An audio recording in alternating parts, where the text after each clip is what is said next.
Sí, sí, claro. Y ahí hay algo que me llama mucho la atención. Cuando yo platicaba con Hugo, contigo y con el arquitecto Erasmo,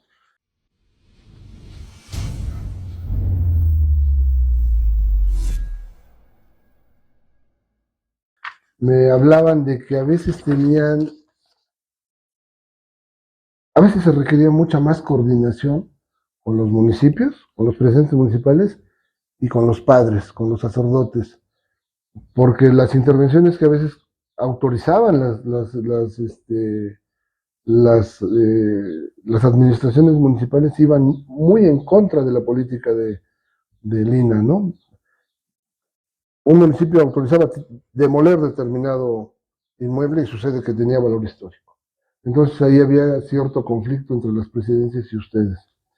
Un padre, la experiencia que yo tengo en cuanto Sí. a los padres, bueno, yo tuve la fortuna de trabajar, colaborar muy cercanamente con el padre Josué, catedral, con el padre Primitivo en Los Angelitos.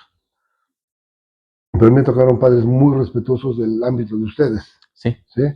sí, sí. Pero también escuché que había padres que Uh-huh. decidían sobre su parroquia lo que ellos consideraban, Uh-huh. pero que a veces esas intervenciones afectaban al inmueble en lugar de beneficiarlo. Y también había ahí cierto conflicto. ¿Esto ha cambiado o sigue igual con con los municipios y con los padres? Este, Aquí son dos temas. En cuanto a los padres, bueno, yo lo que alcancé a notar, yo llego aquí en el estado de Hidalgo en algo 98 y 99. Uh-huh. Y después, si no me equivoco, en el año 2007.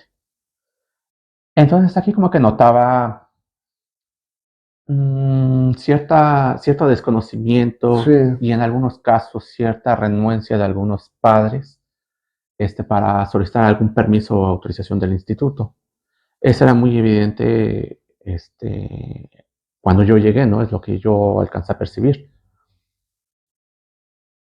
Entonces, cuando se empiezan a realizar diferentes instrumentación de procedimientos, suspensiones, hasta algunas denuncias, etcétera,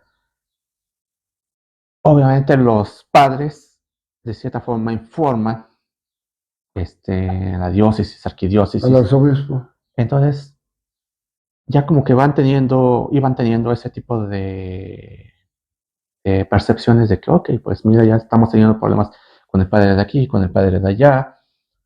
Entonces, se propuso de forma coordinada tratar de dar un curso, pues hacia todos los sacerdotes, ¿no?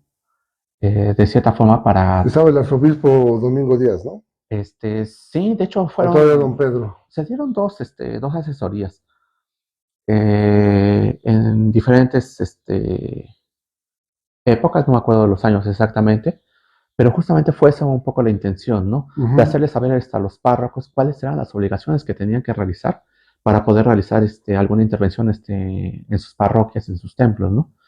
Que uno de cierta forma entiende que lo hacen con la mejor Sí, intención de hacer una mejora a su monumento histórico, pero lamentablemente esas intervenciones al realizarlas de forma incorrecta, pues en lugar de causarle un beneficio, pues les causan un perjuicio, ¿no? ¿Por qué? Pues porque los materiales no son compatibles, porque pues no se tomaron en cuenta algunas cuestiones estructurales que tal vez algunos muros no estaban preparados para recibir ciertos pesos, o qué sé yo, ¿no? O definitivamente pues que no eran completamente compatibles, ¿no? Porque también hay que ver las cuestiones de imagen claro. de imagen del monumento, porque obviamente no podemos poner algo antiguo con algo completamente moderno, porque es totalmente discordante. Entonces realmente se tuvo esa intención, ¿no? De realizar esas pláticas con los padres, con los padres. Y años atrás, de cierta forma, pues también con los presidentes municipales, Sí. ¿no? Eh, Lamentablemente, ahorita la mayoría de las carreras de arquitectura e ingeniería, pues realmente, digamos, van sacando profesionistas que utilizan materiales contemporáneos, con materiales actuales, ¿no? Cementos, varillas, acero, etcétera. Azulejos, Sí, losetas. sí, exactamente. Entonces, realmente ese tipo de materiales pues no son muy adecuados muchas veces en la mayoría de los monumentos históricos. ¿Por qué? Porque los sistemas constructivos eran diferentes, no existían los castillos, no existían las traves, no existía el cemento, no existían diferentes elementos, ¿no? Incluso hasta la misma cimentación, ¿no? Que es totalmente diferente. La que ahorita utilizamos ahora sí a base de piedra, ¿no? Yo me De piedra. acuerdo, yo me acuerdo que alguna vez que fui al instituto platicamos, había un padre allá después de Actopan, que estaba colocando loseta como esta, loseta Sí, cerámica, en la fachada del sí, monumento histórico. Entonces yo me acerqué al padre, pero el padre sí. no fue fácil tocar ese tema con él y pues prácticamente cerró cualquier posibilidad incluso de poder valorar Ujú, alguna, alguna intervención o asesoría del INA, ¿no? O de ujú, alguien más cuidando esos detalles, ¿no? claro. Y al conocer y tener alguna interacción con el padre Josué, con el padre Primitivo, con el arzobispo, el señor Domingo Díaz,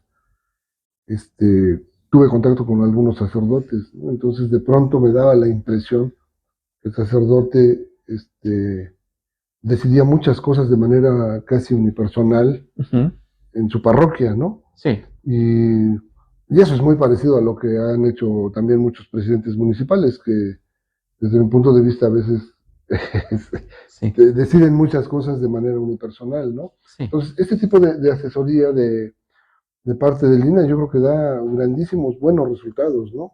sí, Porque les abre una ruta, una alternativa, también y les da la oportunidad de no equivocarse, ¿no?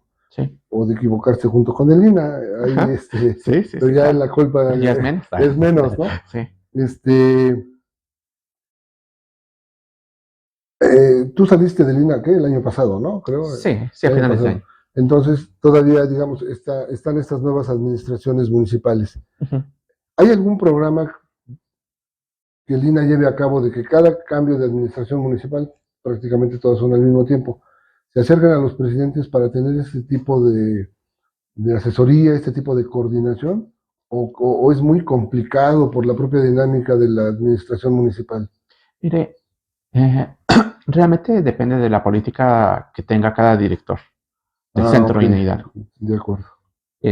Obviamente, algunos directores anteriores, pues sí se hacía esas pláticas o esa inducción de lo que es el INA, de por qué se necesitaba pedir permiso, etcétera, etcétera, Ujú, al inicio de la administración, porque ujú. obviamente cuando ingresan o cuando hay cambio de gobiernos municipales, yo sé que reciben una capacitación conjunta, ¿no? Sí, así es. Todos. Ajá. Entonces, Pero ahí no realmente, participan ustedes, o el INAH no participa. exactamente, o sea, se trataba de solicitar de que participara el instituto en esa capacitación al inicio de la administración, para que de cierta forma, pues ahora sí tuvieran una inducción de lo que era el instituto y de lo que se tenía que hacer. Pero le digo, ya depende de cada Y titular. también supongo que de cada gobernador, porque si el gobernador sugiere, instruye para que los presidentes tengan esta capacitación, se va a poder hacer. Pero tal vez si no es de su interés, pudiera no llevarse a cabo. Es también algo, la parte política juega un papel muy importante en todos estos acercamientos, ¿no? Sí, Y de alguna manera, también mi pregunta sería, ¿y con las escuelas de arquitectura, con los colegios de arquitectos, ha habido estos acercamientos? Porque no necesariamente tiene que ser el INAH, yo creo que es de ambas partes, ¿no? De ujú, los colegios, de las administraciones municipales, de la arquidiócesis, ujú, etcétera, para tener estas posibilidades de contar con esa asesoría, ¿no? claro. Pero a veces no se da, Ujú. ¿no? Sí, sí, sí, tiene toda la razón. Y también si a ustedes no les piden, pues tal vez sea difícil ir a tocar la puerta. Ujú, Algunas se abren, otras no, ujú. pero nosotros tampoco lo hacemos, ¿verdad? No, lamentablemente son muy pocas, yo creo que contadas, cuando se pide algún tipo de asesoría. Me ha tocado ver de que en algunas ocasiones se realizan ciertas conferencias, ¿no? Ajá. En materia de arquitectura y propiamente sobre intervenciones, que organiza el Centro INA Hidalgo, pero principalmente a través de sus divulgadores que realizan ese tipo de actividades. y va abierto un poco, bueno, invitan a algunas universidades Ujú. de la región de donde se imparte el curso, en este caso, pues, sí me acuerdo muy bien una de Actopan, donde de cierta forma, pues, tratan de invitar a las universidades y a las personas, un poco, o invitación en general, pero obviamente si se hacen unas invitaciones específicas a esas escuelas, ¿no? Que están ligadas, a materia de arquitectura o de ingeniería. Ok. Oye, y el ex convento de San Nicolás Tolentino de Sí, Actopan, ¿verdad? exactamente. Alguna vez, bueno, me tocó hacer algún trabajo en la universidad sobre ese convento y tener información de que era el convento mejor conservado del mundo, ¿no? Yo no sé si sea así, pero cuando uno lo visita y ve la capilla abierta, esa enorme Sí, claro. bocina, casi como un cuarto de esfera, ¿no? Ujú. Este, realmente se queda muy sorprendido. Sigue en muy buenas condiciones, ¿verdad? Sí, Sí, ¿verdad? obviamente se ha dado mantenimiento y también hay algunas áreas ¿Está que, bajo resguardo de Lina? una parte, una parte pertenece a la asociación religiosa Ujú, y otra parte corresponde al instituto. ujú. Está ahí un decreto de asignación en el cual fue asignado ese inmueble federal al instituto, ¿no? Pero sí tiene algunos problemas actualmente, pero obviamente como todo inmueble, ¿no? Sí, De que pues va deteriorándose, va va teniendo ciertas envejeciendo. fallas, etcétera, ¿no? Y el Pero mantenimiento es muy costoso. Dar mantenimiento a un edificio histórico es muy costoso, ¿no? este, Requiere una mano de obra, por ejemplo, de casi restauradores, gente con conocimientos eh, pues, especializados en algunas actividades donde ya casi no hay maestros que hagan eso, por ejemplo, ¿no? sí, claro. De hecho, fíjese, una de las funciones del instituto de cierta forma es tratar de capacitar, ¿no? También. Ok, júntate a un trabajador de la construcción y bueno, pues ya le podemos dar asesoría de cómo hacer cala pagada, cómo aplicar puñidos, cómo aplicar aplanados. Por ejemplo, si tenemos un edificio histórico Ujú, y queremos hacer una intervención, ujú. ¿nos pueden capacitar a los maestros que van a hacer el trabajo? ¿O tiene que ser una obra, mano de obra que viene de Guadalajara y que va a costar un dineral? No, no, no, no. De hecho, yo creo que realmente aquí lo importante es la voluntad, ¿no? De que se tenga por parte de algún profesionista, Ok, porque obviamente dentro de las solicitudes que se deben ingresar para poder obtener el permiso del instituto, es de que cuente con un profesional o un profesionista con cédula profesional, ¿no? ajá. Este, Ah, qué bueno. O sea, no se queda directamente en manos del propietario. Tiene que sí. haber algún profesionista Ujú. que deba encabezar los trabajos. Sí, pues obviamente para la elaboración de un plano arquitectónico o incluso hasta para la simple elaboración de la memoria descriptiva, pues obviamente pues los arquitectos, ingenieros, pues son los que deben los que elaboran ese Piden documento. ustedes que demostremos que sí tenemos un título, una cédula profesional, En intervenciones mayores, sí. o Sí. les meten goles como sucede en varios lados, donde incluso se falsifican las firmas de algún profesionista y se ingresan documentos. Bueno, pues obviamente yo creo que como todas las instituciones actúan de buena fe, ¿no? Sí, Tú claro. me presentas una cédula profesional, pues yo confío, incluso me presentas un documento, una escritura que acredite la propiedad a nombre tuyo, Ajá. pues entonces uno de cierta forma nada más hace el cotejo así de los originales con las copias que se anexan, que se deben subir a un sistema. Entonces obviamente Pero el pues instituto no verifica algunas cosas. Digamos, si yo pongo mm, que mi cédula profesional es tal número, no sí, lo verifica, ¿verdad? Lo da, este confía en mí. sí, sí, Ok. exactamente. O sea, nomás dice, ok, tú presenta esto, el título, cédula profesional del arquitecto o del ingeniero, título de propiedad, etcétera, diferentes documentos, y se hace un cotejo con los originales y es lo que realiza nada más, ¿no? Ok. Eh, Estoy viendo esta parte de los apoyos del instituto, ¿no? Digamos, eh, se hace el levantamiento, el proyecto, la memoria descriptiva, el registro fotográfico y se dice quiero hacer tal cosa. Sí, Tengo 4 buenos oficiales en albañilería y digo, bueno, ayúdenme, me pueden capacitar a estas personas para que hagan los trabajos. Ahí el instituto apoya. claro, claro, claro. ¿Eso tiene un costo específico por esa capacitación o no? Realmente no tiene costo alguno. Ah, mira, qué bueno. Aquí lo único inconveniente es de que hay que apegarse a la programación o al calendario que tiene el arquitecto o el ingeniero, Ahí empezamos con bronca. O que sea, no muchas sí, veces es claro. Ya tienen su tienen agenda llena, ¿no? exactamente. Entonces, les es muy complicado acudir. Entonces, realmente, así, pues, costos económicos, no. Sí se dan, principalmente, fíjese, con los templos y con las capillas, tenemos ese tipo de situaciones, ¿no? Pues muchas gentes, devotas, ahí al templo, entonces ayudan, incluso hasta sin cobrar algo, Sí. algunos sí cobrando. Entonces, realmente esa es la intención, ¿no? Ok, pues dígame cuándo va, Exacto. cuándo están y los capacitamos, le decimos, tengan, compren este material, compren otro, que si es baba de nopal, que si es cala pagada, que ya tengan su tina, un tambo, y ya nosotros los vamos capacitando y ya les van, bueno, ellos dicen, los vamos capacitando y les vamos diciendo de qué forma hacer los trabajos, ¿no? Y principalmente se dan ese tipo de actividades, ¿no? Obviamente en los inmuebles civiles de propiedad privada, pues muchas veces, afortunadamente, se cuenta con la capacidad de poder contratar a un arquitecto, un ingeniero, y de cierta forma este ingeniero pues ya tiene cierta formación o tiene cierta experiencia en esta Ujú. materia. Y aún así, de que no la tuviera, pues se puede pedir capacitación, pero se da más en ese tipo de inmuebles, ¿no? En los templos y En los capillas. religiosos, ¿no? Las iglesias. Exactamente. Sí. ¿Y hay otro tipo de apoyo que proporciona el INAH? Lamentablemente no, No.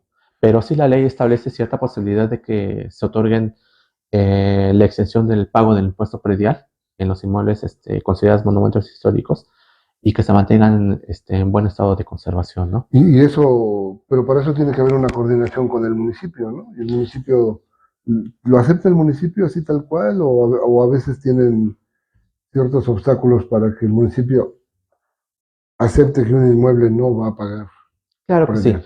Mire, realmente esta legislación se da principalmente en la Ciudad de México. Específicamente menciona los inmuebles de la Ciudad de México que se mantengan conservados, se les exenta del impuesto El resto del de país predial. no tiene esa posibilidad. Pero ¿qué cree? Me ha tocado de que en varios estados de la República adoptan esa situación como un beneficio para esos monumentos históricos. Ok. Obviamente debe de haber alguna constancia en el que el instituto diga, bueno, sí, está en buen estado de conservación, se han realizado Ah, ok. bajo permiso del instituto, etcétera, ¿no? Digamos que si hay una iglesia en determinada ciudad aquí en Sí, Hidalgo y el padre dice, se acerca al INAH y le solicita una constancia de que, bueno, también está él haciendo con las limosnas, con los apoyos que va recibiendo, está haciendo labores de mantenimiento de manera adecuada, de acuerdo a criterios con el INAH. El INAH le puede extender una constancia de que está haciendo así para que el padre gestione ante la presidencia municipal la exención del impuesto predial. ¿Podría este, funcionar más o menos así? sí. Mire, no estoy muy seguro, pero Pero puede me abrir una pareció posibilidad. estudiar nada más, Ajá. en inmuebles de propiedad federal no se hace el cobro de impuesto predial. Ah, y todas las iglesias son Son propiedad federales, federal, es cierto. pero en los particulares sí Ajá. opera esa situación. Y aparte de los Ah, ok. inmuebles Sí. de propiedad federal, Dije iglesias, no. Sería para sí, particulares. exactamente, Ah, ok. exactamente. Lo que sí, eh, existen ciertos apoyos. Yo sabía que antes era como un PACMI, que se otorgaban, o así como que apoyos, de de la iglesia, por así decirlo, Ujú. de la parte que representa el templo, el parte del municipio y de la parte federal, pues se daban apoyos, ¿no? Decían, ok, se dan 3 millones de pesos, 1 millón el párroco, 1 millón la autoridad municipal, estatal, y 1 millón la autoridad federal, ¿no? Fíjate que Por, aquí el padre Josué sí, ya falleció, pero estuvo, si no mal recuerdo, 36 años al frente de catedral. sí, Y el padre encontró en ruinas gran parte ujú, de los salones que están alrededor del claustro. sí, Él hizo una reconstrucción enorme y se involucró en un montón de proyectos. Y un proyecto que consiguió fue el Plan Maestro de Conservación Integral de la Catedral de nuestra Era de Los Ángeles. un señor aquí Sí. en Tulancingo, ¿no? Y lo hizo el arquitecto Luis Ortiz Macedo, catedrático de la UNAM, doctor en arquitectura, específicamente en restauración, y ese proyecto le permitió, bueno, el pago del proyecto lo gestionó ante Conaculta, Consejo Nacional para la Cultura y las Artes. Sí. Y son 3 tomos. Esos 3 tomos, alguna vez presentamos el trabajo aquí en Catedral, y a través de la intervención de Oralia Vega en el Congreso de la Unión, se pudieron conseguir 54 millones de pesos. Bien, O, o sí, sí, tienes sea, razón. o sea, esta parte también puede ser muy atractiva para algunos sacerdotes y probablemente para particulares, Sí. que si gestionan o pagan un proyecto muy bien hecho, Ujú. pueden aparecer en algunos casos posibilidades de fuentes de financiamiento, ¿no? Sí, sí, sí. Tienes toda De, la eso, de razón. esos 54 millones, nada más hubo ahí alguna serie de conflictos de nosotros hacia, en ese momento, el gobierno del Estado, y entonces se complicaron muchas cosas. Pero se lograron bajar, de acuerdo al informe que yo recuerdo que le enviaron al padre, 4.200.000 pesos, de los 54. Sí. Nosotros hicimos toda la presentación de ese trabajo, estuvo Aurelia Vega, estuvo Beatriz Pajés Yergo Rebollar, la hija de aquel fundador de la revista Siempre, que actualmente sale en un programa con Carlos Alarraqui ahí en internet. Y gestionaron esos 54 millones, de los cuales solamente, al parecer, se pudieron bajar 4.200.000. Se hizo gran parte de la iluminación interior, algunos estudios profundos de las características del suelo, debido a que Catedral tiene una fractura que la parte en dos prácticamente. Si vas al estacionamiento, en la ventana que da más cercana a la floresta, Ujú. ahí surge una fractura, sube, transita por toda la bóveda y baja del otro lado junto a la torre, junto a la escalera, perdón, junto a la escalera. Todo ese tipo de cosas, y había alguna sospecha de un desprendimiento de la fachada. Entonces se hicieron los estudios hasta donde alcanzó ese dinero. Y el padre el padre José tuvo la visión para muchísimas cosas. El padre para mí era un padre de proyectos, ¿no? Siempre involucrado en un montón de proyectos para beneficiar Sí. la catedral. De hecho, yo hice este trabajo de la capilla del hospicio, y esta es la parte documental, esta es la maqueta, y en algún momento lo vamos a presentar.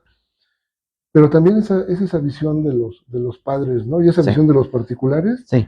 de que ojalá se pueda contar con un proyecto detallado, con la asesoría del Lina, y ahí me lleva también a pensar esa fuente de financiamiento. En aquella ocasión se consiguió a través de la participación del doctor Luis Ortiz Macedo, de Conaculta, de Oralia Vega, de Beatriz Pajés, del Congreso de la Unión. Sí. Y se pudo lograr mucho. Sí, claro. Luego, Oralia Vega, por su cuenta, siendo secretaria de Turismo del Estado, pudo gestionar la parte de la iluminación municipal, monumental de la catedral. También ahí hubo esa coordinación entre nosotros y el INA. ¿Tú sabes de alguna otra fuente o posibilidad para particulares, por ejemplo? Porque tratar de hacer un proyecto para un inmueble común tiene un cierto costo. Para un inmueble con valor histórico representa una inversión mayor, retos mucho más complejos. Y alguna vez supe de una persona que vive, creo que en Tula, y que era un representante de la UNESCO aquí en México, y era hidalguense, por cierto, eh, por el cual se podían bajar recursos para muchos edificios de valor histórico. Entonces alguna vez tuve un acercamiento con él porque a mí me interesaba ver cómo le podíamos hacer, pero no recuerdo qué sucedió después y ya no le dimos continuidad a esto. ¿Tú sabes de alguna fuente de financiamiento que pueda apoyar a algún particular o incluso a los sacerdotes?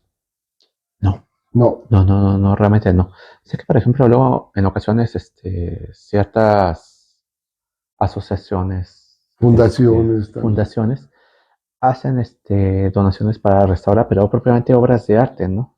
Sí, Este, o bueno, ahora sí, hasta universidades extranjeras para hacer investigaciones en sitios, zonas arqueológicas. Pero bueno, pues ahora sí ya es otro tipo de... Como lo que sucedió con esta arqueóloga Müller en Huapalcalco alrededor de los años 60, ¿no? Que ella le dio un gran impulso a lo que ahí había, ¿no? Pero también llegó aquí, pero no sé si con algún apoyo extranjero, etcétera, Ujú. obviamente en coordinación con el INA, pero como que fue un esfuerzo puntual muy importante Sí, en ese caso. Eh,